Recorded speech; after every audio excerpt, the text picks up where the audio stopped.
Hello! Hi, everybody. Hello, Internet! Welcome to Side Iron, episode 4. Oh, I'm gonna lean forward again so we can keep an eye on questions in the chat. And by questions, I mean we can just watch Emily harass us. Like she doesn't every harass week. us. I did No, call it's her out fun. on Twitter, so we'll see if she... Yeah, she did a poll recently, today. Did you see it? I didn't. Whether... Excuse me, I'm very gassy. Well, that's fun. It's whether... There she is! Woohoo!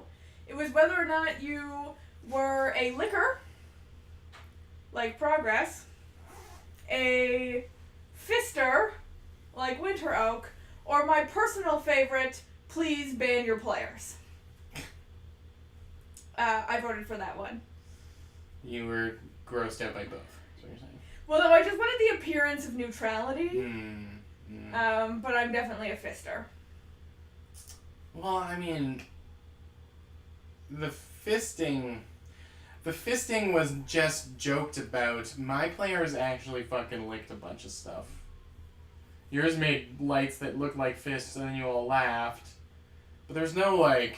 Yeah, but the lights looking like fists came from an earlier reference. Yeah, I get it, yeah. But it was... Yeah. A lot of your jokes revolve around Pernie misunderstanding something. That's true. Which is great. Although or I think she's doing it on purpose, in that obviously. case, very much, Joe was, like, not going for the dirty fisting joke, and the rest of us took it that way. Yeah. Yeah, so that happened. The licking part was, like, the licking on the Progress end of things seemed very innocent.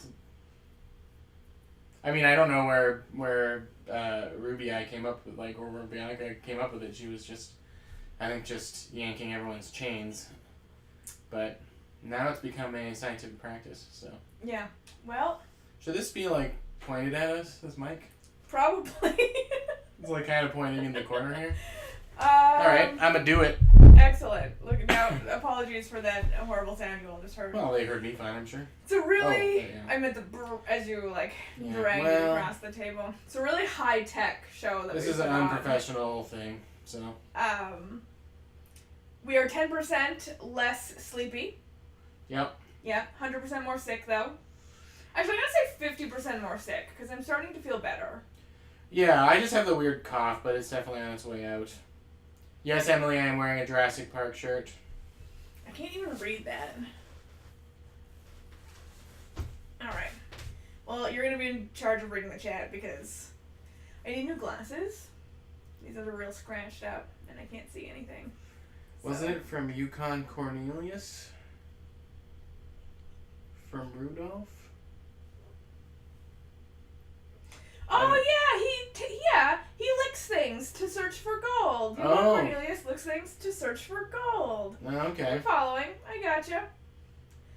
I'm there. Kit says, way to make extra noise, Jordan. Well. Yeah, you should hear the sounds that his stomach is making, actually. Yeah, like gassy to the extreme. A lot of noise. Sleepy replaced by gassy. Wow, okay. What is this show about? Officially, this show is about, we talk about Cold Iron. Yeah. I feel like this is an accurate depiction, at least of my games. They go off the rails very quickly, so. My game is about a train, so. It has not actually gone off the rails yet. So. No. There was a mammoth attempt. I see what you did there. Yeah. So what do you want to start with? We have a few talking points. We also have talking points and questions. Yeah, our beloved music mom can't be here to chat with us, but she left us because she's making music. Because she's making that sweet mom music that we all love and enjoy. So she left us a bunch of questions. Do you want to? Okay, so let's start with like little brief bits about our episodes, I guess, and then we can get to the questions. Go. I feel very put on the spot now. And also I should not be drinking this soda because I'm also going to be gassy. Cool. So, excuse me, there we go. The big thing about my episode was that I finally got to do some of those storylines that I had meticulously prepped several weeks ago that my players then promptly completely ignored. Yep. So I got to bring some of those back in, so that was really exciting. Proof for me that prep does not go unwarranted because it gets used eventually. Got to do a little town politics, that was fun. Also a little mini dungeon crawl type thing, sent them into the caves. The caves. The caves to get the shards, Mm-hmm. which is exciting. I don't think anybody really knows what the shards are yet, because my players didn't ask a lot of questions. No, about they them. were just like, oh, you need shards? Sure. Yeah. Yeah. Bernie was interested about things that amplify your Her magic. amplified her magic. Yeah, that got her super into it. For a woman who hates, you know what, we talked about gas and our viewership numbers just like Yeah. tanked. Sorry about that, everyone, but also not sorry. So, yeah, Pernie, for someone who really hates magic, was very interested in amplifying her own magic. I also think this might have been the first episode that she used magic. Yes. So that was revealed for the first time. She went Arcane Trickster. Did they just go to 3rd level before the tornado? Yes. Okay, well then that explains. I think they were 3rd level technically the first episode in Winter Oak. They just didn't do anything. Right. Yeah. And my big thing about this episode that I want to talk about, Light of the Forest. We ended with a bunch of people dropping a banner demanding no humans in Winter Oak and doing a creepy chant about how the light of the forest demands it. One of those meticulous planning things that I had planned ahead for. Mm-hmm. Because I have a character who gave me some nebulous backstory about how she was abandoned. It was a note that just said that she had to protect the light of the forest. And she didn't know what that was. So I made it up. And dangled it in front of a player, and she took it. Obviously, like good players do. Yeah. And literally ran towards it. So that was exciting. That's where you ended it, yeah? Yeah, I really liked to see that she did it, that Io ran towards it at the frustration of all the rest of the party. Poor Jory, just trying to get everybody, to head home. But it was a really great synthesis of, me putting something down and my players responding to it. And proof that if you reward even sort of the vaguest of storylines that your players give you by sort of bringing them in, that you're going to engage them fully. Yep. Yeah. This is a spoiler, so you're not going to answer, but is the Light of the Forest that she needs to protect different from the Light of the Forest organization? Obviously. Or is she going to find out? I just feel like she might be disappointed if it was this Light of the Forest. These are spoilers. Also, I hadn't even said that the Light of the Forest was an organization yet here in public. You said they put a banner out and they were chanting. Yeah, well, I said that people dropped a banner and then they were chanting. Right, the Light okay. of the Forest. There was a group of people. A group of people. Yes. We will see. We will see. I guess I'll just have to tune in. We'll have to tune in. On Saturday at 1 p.m. This Saturday, Eastern in fact. D time, we learned. EDT, I think? EDT, Eastern Daylight Time. Daylight Time. I still say EST. Sorry, Bianca. Anyway, no, it's not actually spoilers. I'm not answering the question. Am I not answering the question because I don't want to or I don't know? You'll never know. She doesn't know. I don't know. It's true. I'm a meticulous we make planner. everything up 5 minutes before the show starts. I'm a meticulous planner of my episodic things, and obviously we've talked before about we have a general structure, all the way up through the final tier of play. But in terms of little details like that, I'm figuring them out as I go along. What were we were we'll talk about this stuff and this stuff. I ate too much dinner. I completely forgot about it. Burger brain. Yeah, burger brain. So let's do a question from your mom. Yeah, let's do a question from my mom. You got them? Yeah, I screenshotted a Facebook post. That's how you keep track of things and Don't keep track of things.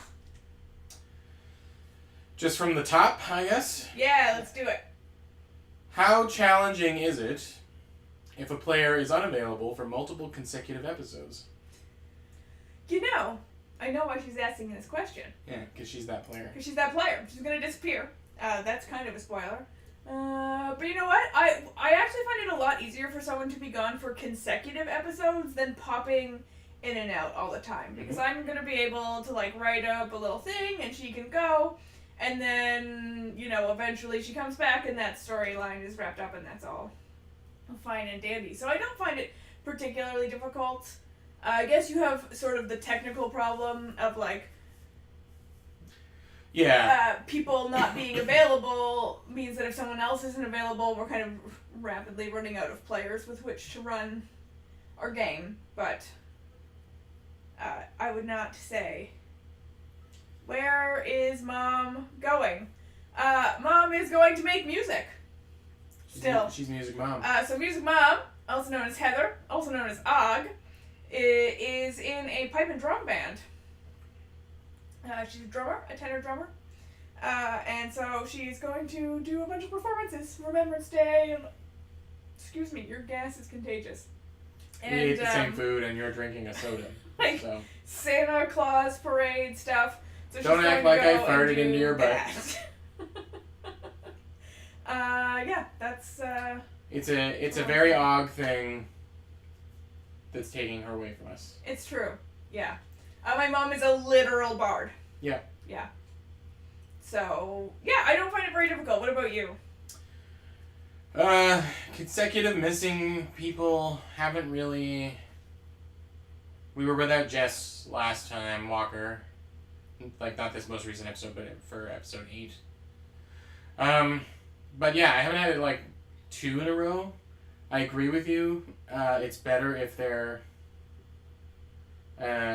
gone longer in a way. I actually don't mind as long as I've got notice. Obviously, it sucks. You know, like we left off in the middle of a cliffhanger at the end of episode 8. So when episode 10 came, a battle cliffhanger specifically. So when episode 10 came around, if I was down a bunch of people who were in the middle of the action, that would stink. Yeah. So it's actually less to do with them being gone and more with the timing of them being gone. I've been without. This is Lost on the Grey Road, but Pog has been on without. He hasn't played with us in 3 games. 2. 3. 2. 2. The online game. The online game, the in-person game. The in-person game, yeah. So he's finally back this Monday, and all it's done is like ratchet up the tension as to what's going to happen when he comes back. And I've come up with a crazy idea that I have to phone Ian on the weekend to figure out if he actually wants to go along with it. But anyway, in this way it was good. I had more time to think about how to bring them back in, and honestly, having a smaller group from time to time means that people. The difference between 5 and 4 players is very palpable. Like, the 5th player means that much less time for everybody to talk, right? But you get down to 4 players, which I really think is the sweet spot for D&D. And then everyone just, like, two groups can pair off very easily. No group is bigger than another if they do decide to do different things, especially for, like, downtime activities and that kind of stuff. You know, I'm not complaining about having 5 players. I think 5 players is essential because then you will have at least 4 players. Yeah. I mean, that's the philosophy for a home game more than for a streaming game. Yeah. But although that was one of the reasons we talked about bringing in our recently added 5th players, in both cases, 5th players, yeah. So that we have less episodes where we just can't play at all because we got only 2 people or something. Yeah. But from a bonding perspective, it just means that the group can. The 4 people that are still behind mean that they get that much more screen time and that much more interaction time with each other. So yeah, honestly, it's not a big deal as long as we've been given notice. Yeah. Yeah. Cool. So we answered that. We can talk about my episode, I guess, for a bit. You've watched the first half. Mhm. You had weird technical issues. Oh yeah, we can talk about technical issues. How do you deal with them? They suck. It was just an incomprehensible one.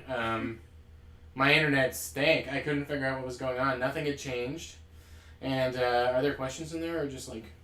someone says congrats on affiliate. Did we make affiliate? I thought we were still a thing away from it. Are we affiliate now? I don't know. Someone is spilling the beans here. Well, whatever. It would say, though. We got to 50 followers, but... Yeah, we're at 51 followers actually. 51 followers. Nice. Kit, you said you tried to watch last week's Lost on the Great Road, or Cold. Yeah, we have had 2 weeks of bad technical problems on streaming games. Yeah, Cold Iron was not our fault, and we were pretty sure. That Twitch was having some problems. So the first half of the episode was a little choppy for the viewers. The second half was a lot better. Yeah, okay, well, Cold Iron, yeah, the first half, Kit, we don't know what was going on there, but my bandwidth was poo-poo caca, so... But then at the halfway mark, everything evened out again. There's nothing we could do, we just powered through. Yeah, it was recording fine, so like the YouTube video will not have as much of the lag. As for Lost on the Great Road, that's going to get a synopsis, 3-minute synopsis thing to try and explain honestly, some excellent role playing. Like it was a really good game, and it's too bad, but that's my mistakes were made, and we know not to do it in the same way. Live and learn, and listen to the person who knows what they're talking about. Yeah. Yeah. But Cold Iron's technical difficulty was just like a fuck up. Just so strange. Yeah. So that isn't really but there isn't much more to talk about that. My episode was good, I think. I liked it. Everyone's kind of meshing, and Bianca's fitting in well, and you had a big reveal. Yeah, so it started with a cliffhanger, but the start of the fight, the second half of the fight where this mammoth was coming and charging the moving train, and then we reintroduced Jess after her being away for an episode where she rode up on horseback and tried to steer the mammoth away, eventually riding it, eventually talking to it and freeing it from its strange bonds that were allowing it to be manipulated. And they captured well, actually, it looked like they were going to murder every elf. So I had a bunch of very brave train goers subdue a dwarven woman with a handbag full of ore, clubbed an elf over the head. That woman is my hero. I don't know why she had a purse full of ore, but Ruby asked what was ore, I guess. Ruby asked what was in the bag, and I was like, it was ore from me husband. And I was like, all right, I guess that's what Sometimes you don't know what's gonna come out of your mouth, and it just comes out. So they spent a lot of time trying to figure out what to do. They discovered some more pieces of the mystery. Katie got the hint, which is good, about the connection between what this elf was seeing in them and the goop. And then they all went to bed in the middle of the day, which, to be fair, I mean they were pretty exhausted. It was a big fight, and Sierra had a dream, which apparently had Delicia's very her life is extremely jam-packed by the sounds of it. Like, she was doing something in the morning before the show. She's in the burlesque community, and she had a burlesque show the night before as well that she was producing. She had another thing she was producing that night. And so that seems to happen a lot, where she's kind of like sleepy and groggy, and she's always apologizing. She always does a great job, but she's always apologizing. So she said when she's tired, she gets emotional, and this dream was kind of like she was hanging out with her grandma, whose spirit, I guess, has been trapped in a replica of the farm that she grew up on, the ranch that she grew up on. And Delicia was saying she was having grandma feels about it, because she lost her grandma a little while ago, and she felt, I don't know, that it was just like, oh, I'm talking to Sierra, talking to her grandma's passed away, so it was a nice moment. And then grandma got a gun. Yeah, she said "fuck her," which my grandma's had never said, but my grandma's definitely said that. Yeah, the granny said, "We're gonna get that fucker," and told her that she needed to trust her friends a little more. and especially like Lunabelle was a kind-hearted person and just wants to help, and now she knows I'm here and you don't want to carry the burden by yourself of this stuff. Yeah, so she got her new. She's a Hexblade Warlock with a hand cannon called the Mad Granny. Hand cannon being a gun. Yeah, so I kind of I was waiting for her to kind of do the reveal on it, and it didn't seem like it was gonna happen. Where she just decided to pull it out. Yeah. And so I thought it was a good time, a dream sequence kind of thing. Right, sometimes we have to push our players. Like, you want to, like, sort of sit back and give them space, but I feel like every once in a while you've got to push them right up to that edge. Yeah. You know. Yeah, and I've been doing that, I'd already done that with the glasses of true the lenses of true seeing, and being able to see Granny over her shoulder, which was something she wasn't expecting. Mm-hmm. Also excellent when a player rolls with the punches, or rolls with what's going on. So, despite being sleepy all the time, Delicia managed to like build on what I was giving her. Yeah. And I like followed up with her afterwards to make sure it wasn't too dark to have your Granny trapped by something in a weird dream state. But also just to make sure she was okay with the direction that the story was going in.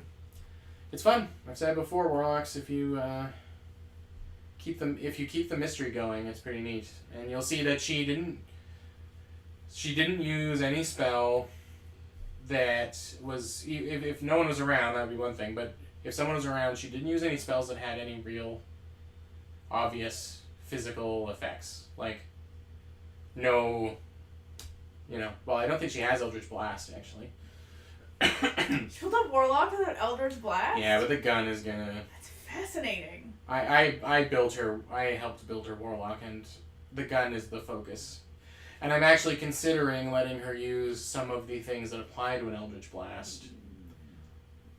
Gas. I hope the mic didn't pick that up, although I mentioned it, so it doesn't matter anymore.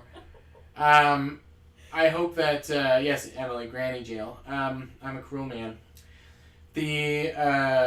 I'm thinking of letting some of the Eldritch Blast invocations apply to the gun. But the gun is her Hexblade weapon, right? Yeah, well, Hexblade... The Hexblade... Is it that they get a weapon? Yeah, you get a magical a specific weapon. weapon, right, yeah. Yeah. Yeah, it is, yeah. Why? What? I would make a different choice, that's all. I just don't see why you would take, like, Eldritch invocations that are for Eldritch Blast and put them on a weapon that's already magical. It's just really strange to me. I mean, as someone who plays a Hexblade Warlock in a game that you run... Yeah, the thing is that... I have feelings about it. There aren't a lot of invocations that will enhance your... Like, there's some melee weapon stuff, but the gun is just a very specific thing. I may not take Eldritch Blast invocations, but I might do some custom invocations to help the gun grow. You know what I mean? Right. To change it in different ways. Because it's... So she should still already be adding her... Yeah, and she has been doing that. She has been doing that with... to her weapon attack. Is that Hexblade or is that Pact weapon? Anyway, someday we'll learn how to play D&D. This is turned into a very, like... Technical thing. What can you do? Aren't there invocations for the Hexblade? Probably. Yeah, there's like an extra attack and that kind of stuff. Yeah, I just took that one as a player. So, she had to build the character. It was interesting because she had to play a human, because she had to take the critical role feat to be able to have proficiency with guns. And then, even though she didn't have a gun for the first 2 levels, had to be built that way for it to be illegal, because your Hexblade weapon can be any weapon you're proficient with. Yes. So, anyway, it may be a narrative thing where because the gun is also her granny, right? That's kind of sort of the idea I'm going with. Yeah. And Granny constructed the gun under the nose of her actual patron. That's sort of what it was implying in the conversation. So I want the room for there to be maybe, not shooting at 300 feet away or something like that, but, for some options on how for it to change. It may be that I put those things on it and she doesn't get to choose. She picks her indications otherwise. Anyway, I'm excited for it. The players know about the gun because I didn't tell them the mute or anything like that, but the characters don't. So next episode we'll have an interesting interaction between if the gun comes out. It could be a secret. It could remain a secret, but Emily knows about it, but of course Anna does not. So it'll be interesting to see what happens there. It was good. It was a good thing that happened. One other question from Rob? Yeah, so I got a question from my mom. Alright, I'm going to skip one. Not because I don't want to. I think there might be a train of thought kind of thing. So we'll leave it. Do you two conspire together, capital together, to get the two teams going in the direction you want them to? I.e. to get them to the great meetup point. Yes. The great meetup point sounds like something that is in Winter Oak. It does sound like something that's in Winter Oak, or should be in Winter Oak. Yes, I feel like it's the question to that. We've been talking about it a lot. I mean, not necessarily the whole groups. We're on the fence about a giant 10-player game. Yeah, I mean, I think we both think it's cool in theory. There's just a lot of how questions that need to be answered. Yeah. Yeah. Yeah. But certainly the entire point of this exercise is to get the groups interacting in a more meaningful way. Yeah, and so from the beginning, we've been talking about what that means, what it looks like, when, how. Yeah, and recently we've been talking quite a bit about when the crossover will happen, and figuring out who would make based on. I mean, we're 10 episodes in, which is amazing. Crazy. 10 episodes in, and we're starting to understand our players and our characters a little bit better now, and their motivations and their interests and that kind of stuff. So, figuring out who would be the right fit to cross over and when and how. We're talking about that quite a bit. What's really interesting is that our groups are fairly separate right now. We're in Winter Oak now, finally, 2 episodes of Winter Oak. It's been really exciting. You guys are not in, near, around Winter Oak. So, yeah. Which is by design. Yes. It would be not great if you just trained right up to Winter Oak. I just feel like it's a little too fast. So, yes, we do have to conspire, but I mean, not in a way that, despite my love of meticulous planning, we don't have something. We don't know the exact date and how it's going to happen. It's about watching the story unfold organically and starting to put the pieces in play to make that happen. Yeah. It's something that, I mean, we have to conspire on it because it involves quite a bit of story planning and stuff like that. But then we're not going to rush it because it needs to happen in an organic manner. Yeah. We are going to, talk to our players and see who is interested in doing that because, maybe a person we think would love to do it really wants to stick with their current group for now because we're still getting to know each other. Absolutely fine. Yeah. Maybe someone we weren't expecting would want to wander off, one direction or the other. So there's good candidates on both sides, I think. But for sure. Yeah. Yeah, it's what's really interesting, I think, about this is the way that it sort of forces us to have a bit of a heavier hand in the story than I would otherwise.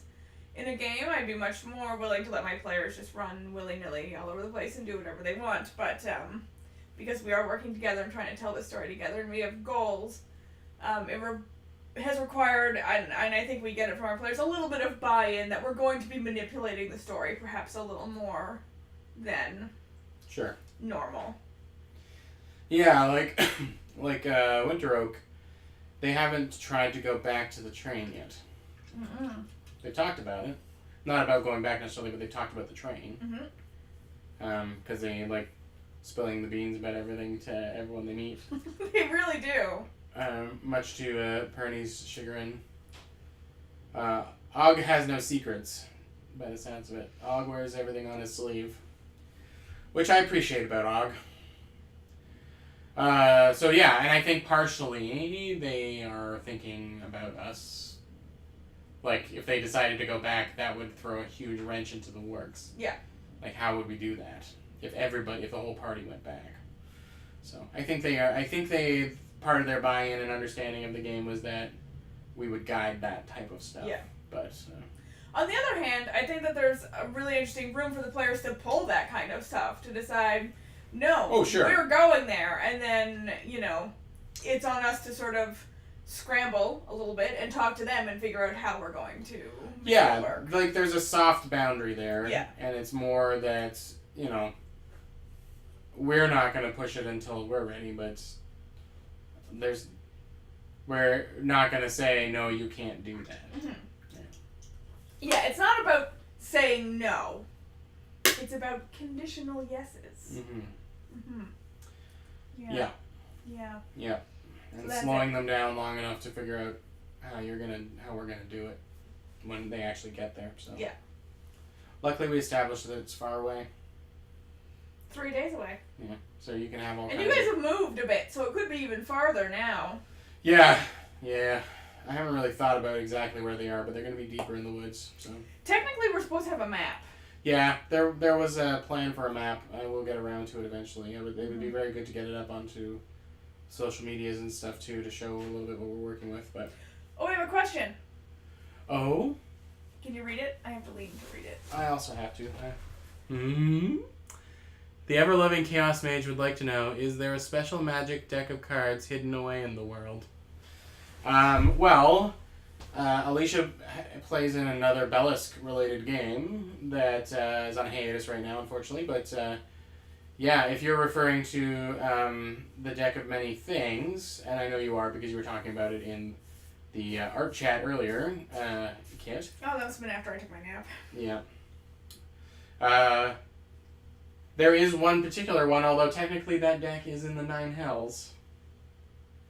Yeah, that's true. We did leave. We left it there too. Oh sure, yeah. Why did we not take it? Because it was in the middle of a table with a bunch of devils sitting around. That's true, but I feel like we should have taken it. Anyway, I drew bad. You guys were terrified of it. I don't know why you even agreed to it. I mean, I know why you did, but I was surprised. I don't know. It was the right people pulling cards. I guess so, yeah. Yeah. But you barely made it out of there.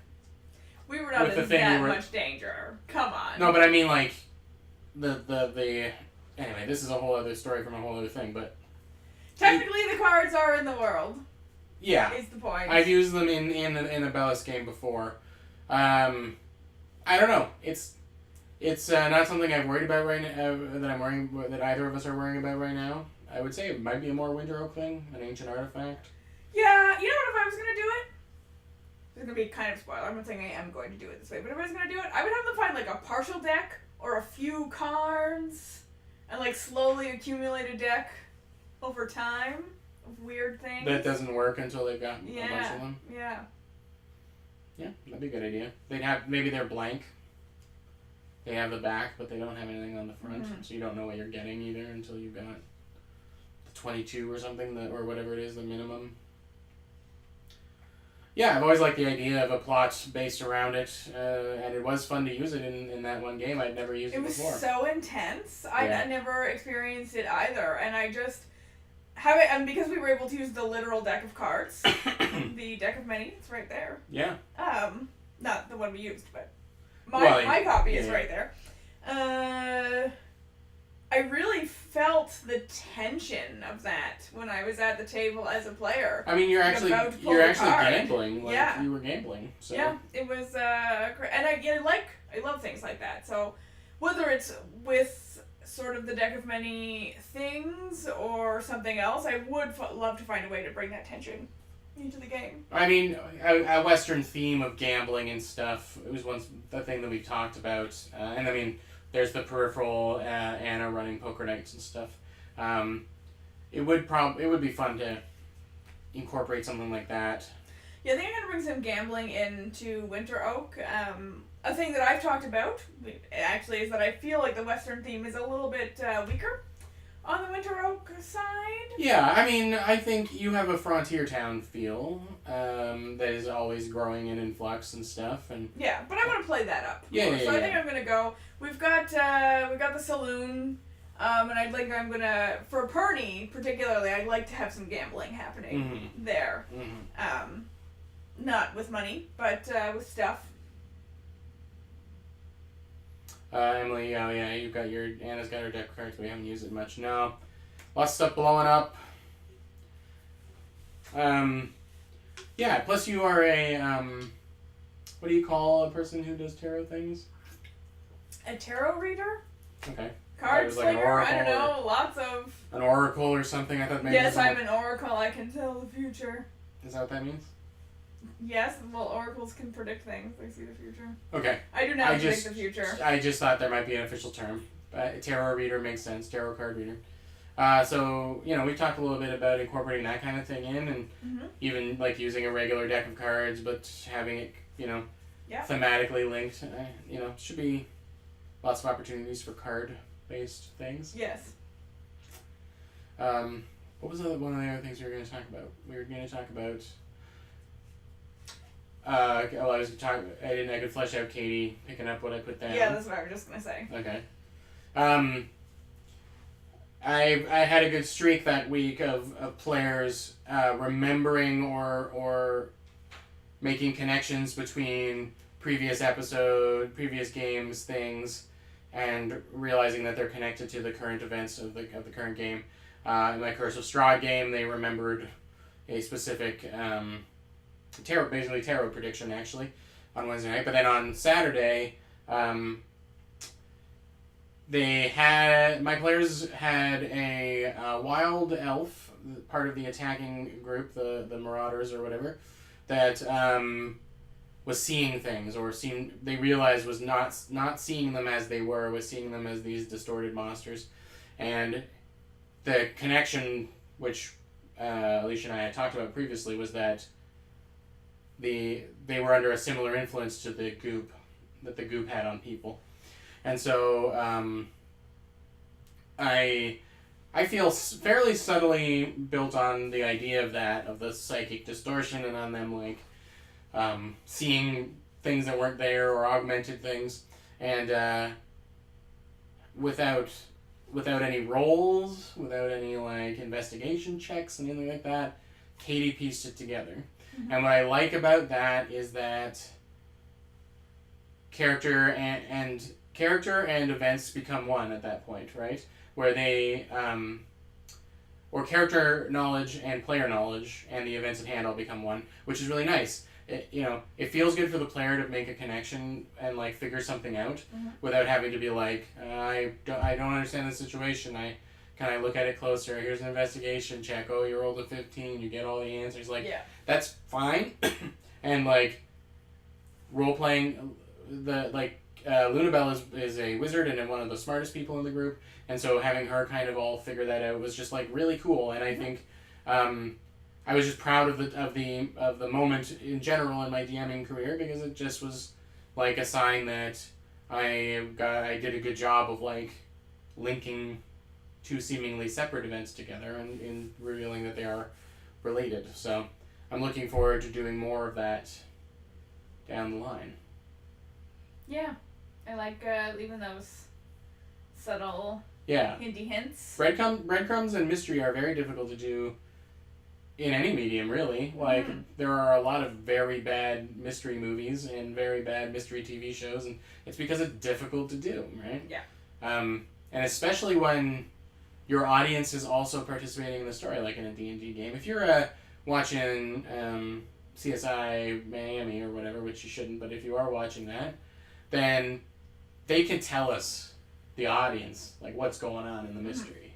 Would you be like, that guy's the murderer, you're talking right to him, And that's fine because the tension is maintained because the characters on the screen don't know, but Yeah. our That players. tension is built out of the fact that we know and they don't know. Yes, exactly. Storytelling mechanism. Yeah. Yeah, but you can't do that with.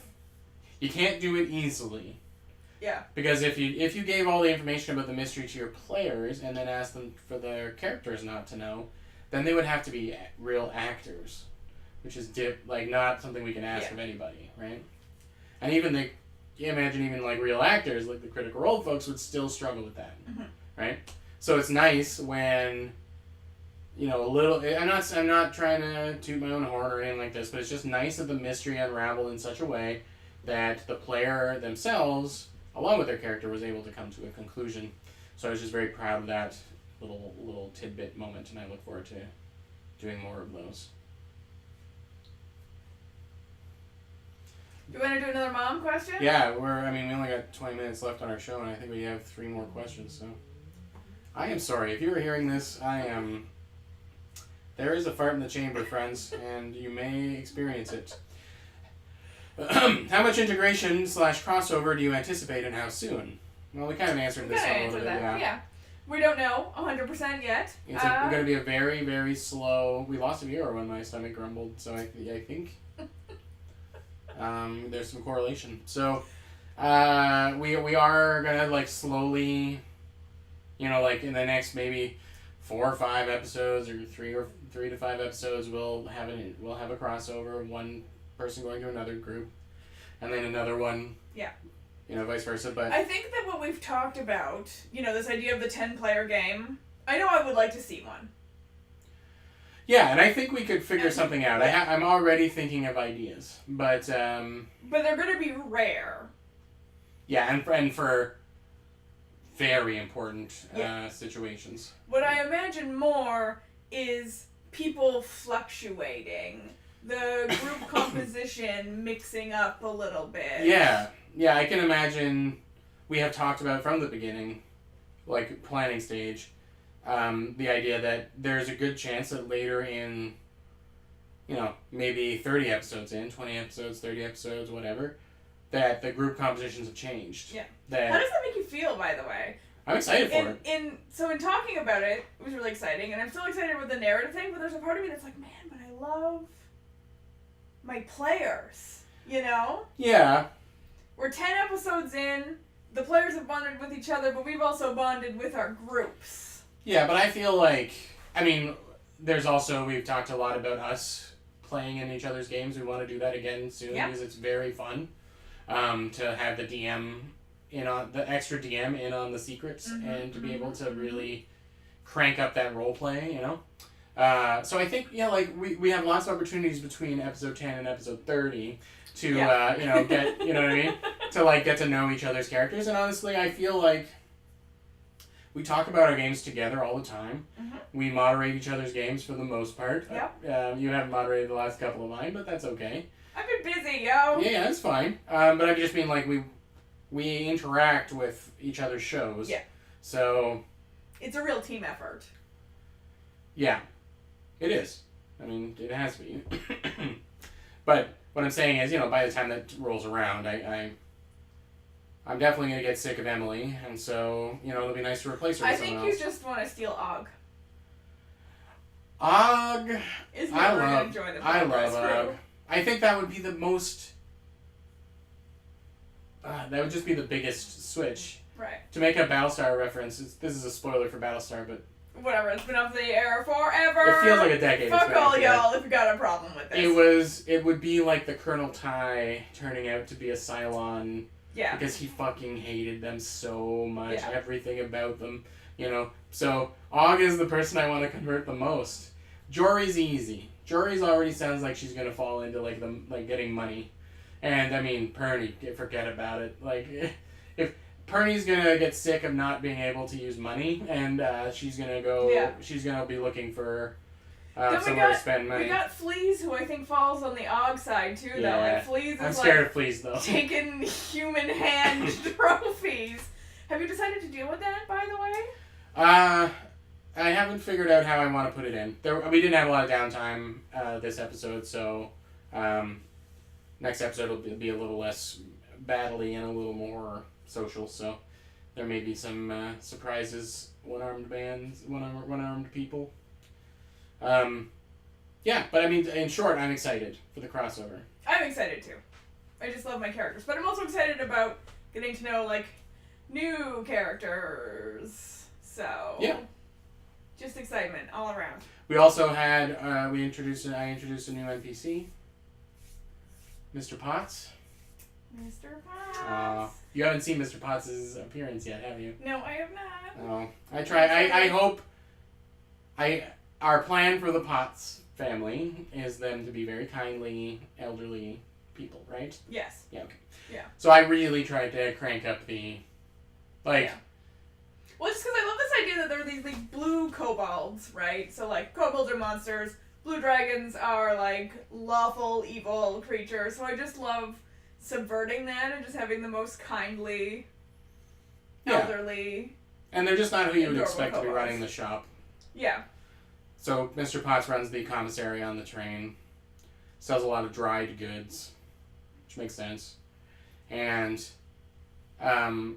basically, my group was like, "We're hungry," and I said, "Well, a mammoth just slammed into the food wagon. It's probably not going to be operational for a little while. So you go to the commissary. They may have things, and Lunabelle literally just says, 'Candy,' and then just like walks right off towards the commissary."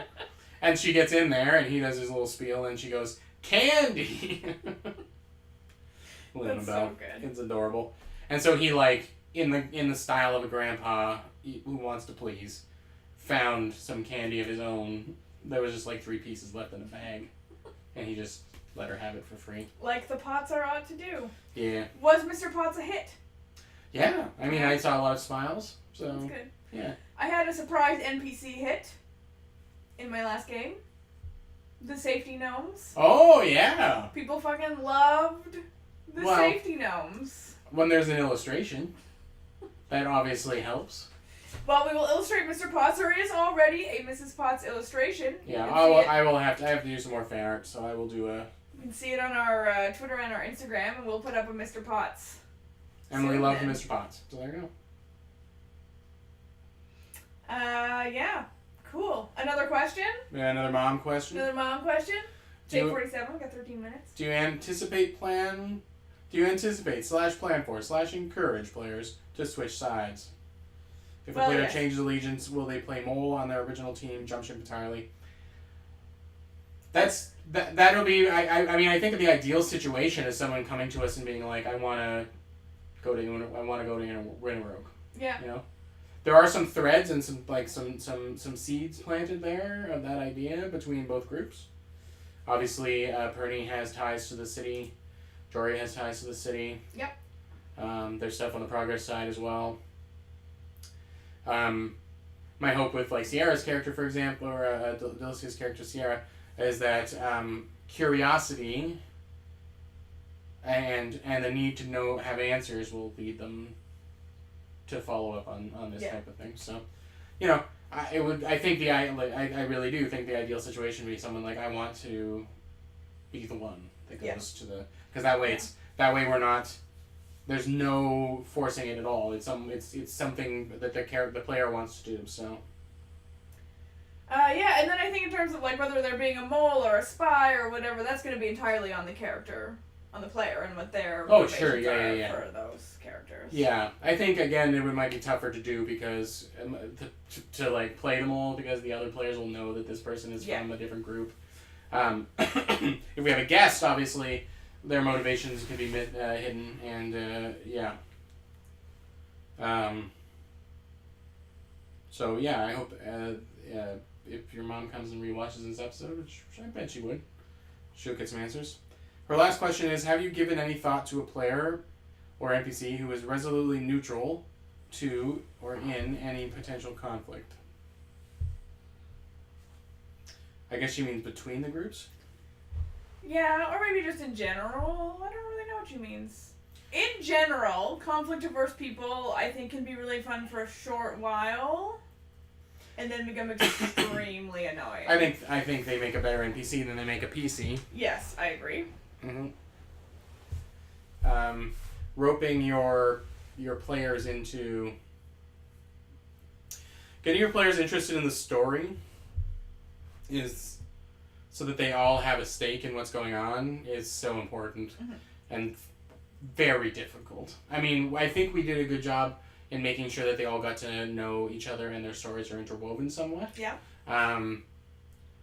But like, again, Sierra, I've been talking to her about her a lot, but Sierra was introduced separately from everyone else, and it was a struggle in the first couple episodes to get her. She was on board the train, but getting her on board the story, and giving her a reason to do that was a little tougher. So to have someone who was like, I don't care about what's going on.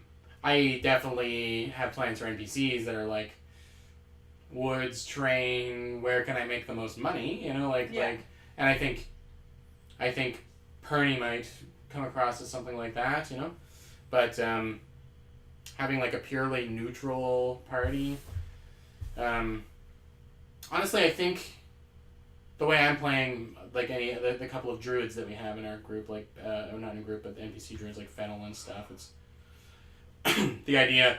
It's kind of like I see it as a bit of a tokenism thing that's happening with the train, where they're like, so the train is a big machine, it's burning up trees, but we have a druid working with us. Right. So it's cool. Yeah. Like some of my closest friends are druids. It's like that kind of thing, right? Mm-hmm.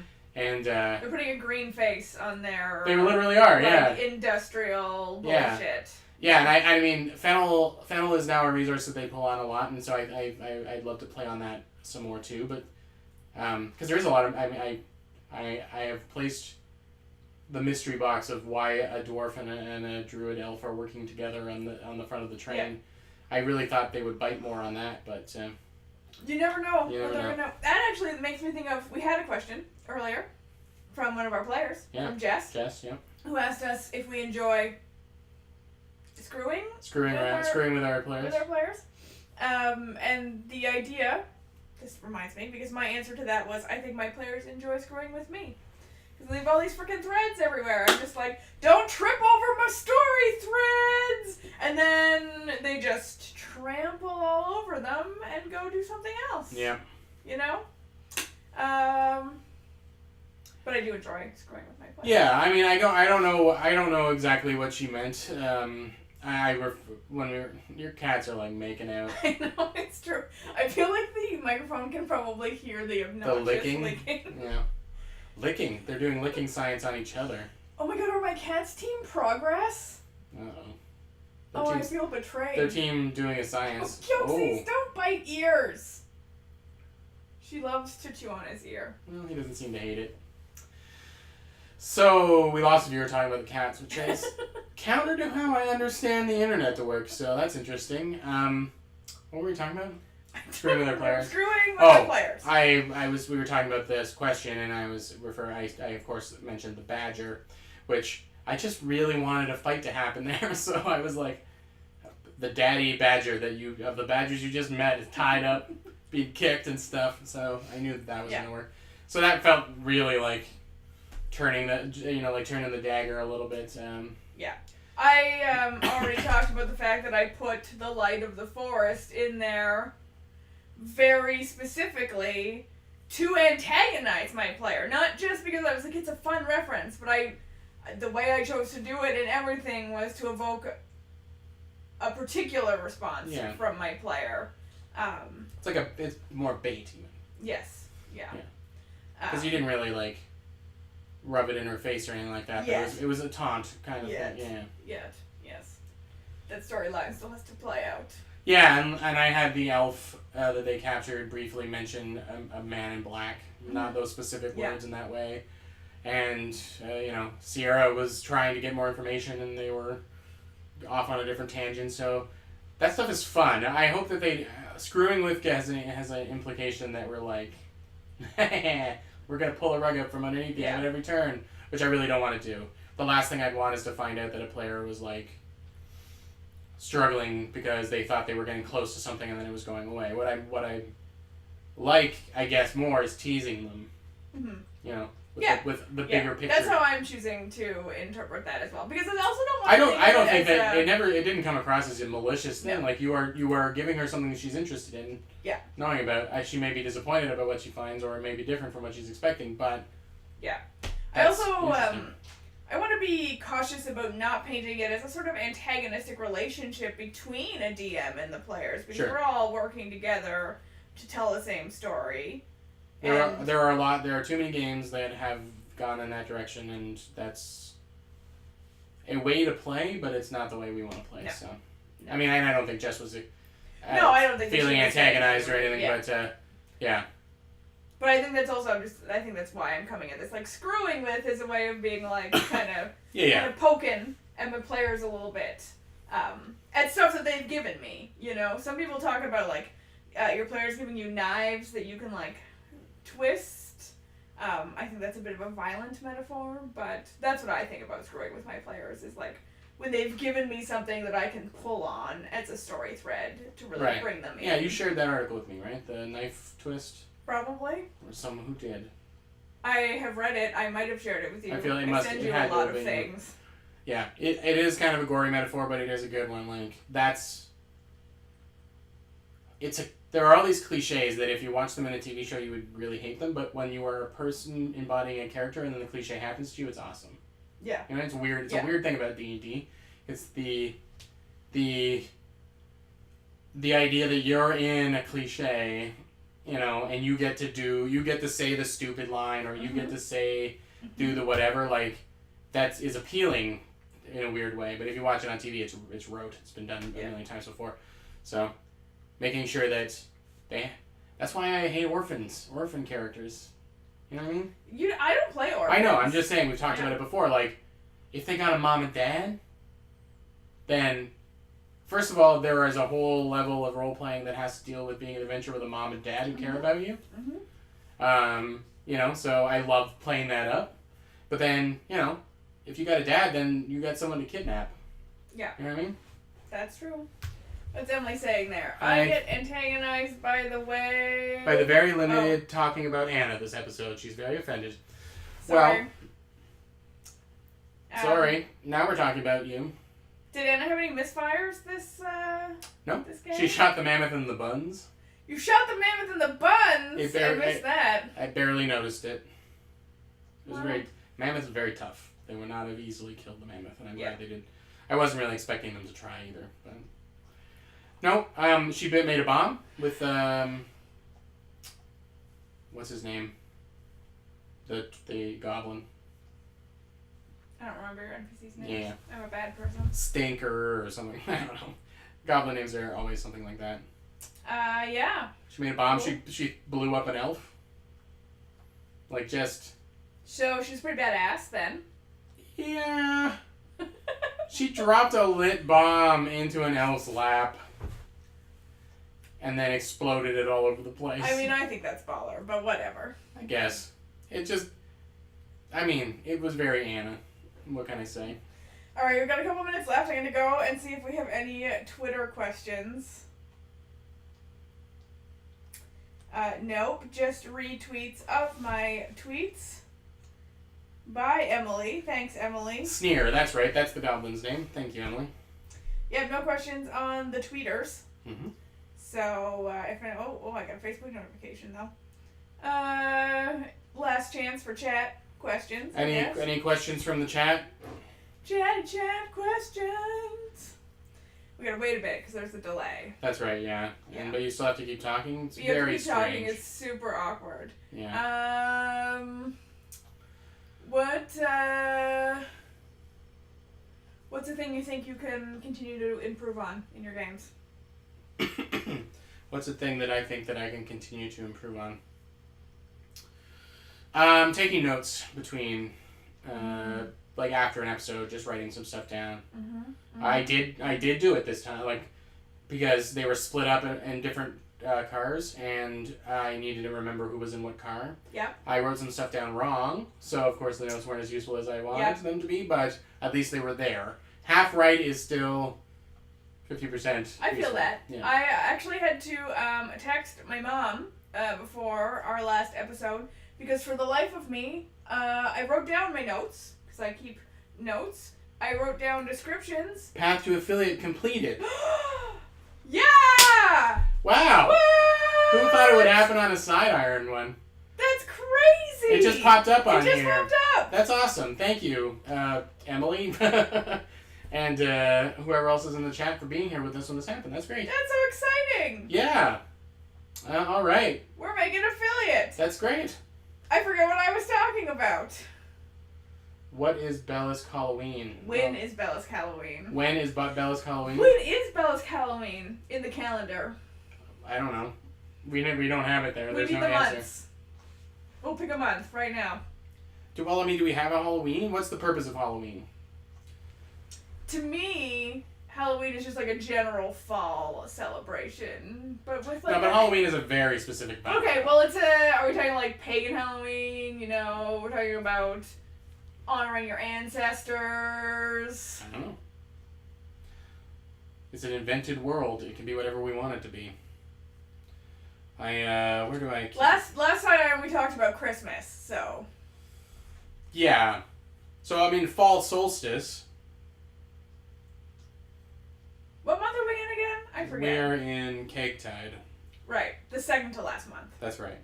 It started on the 8th of Caketide. And we are 7.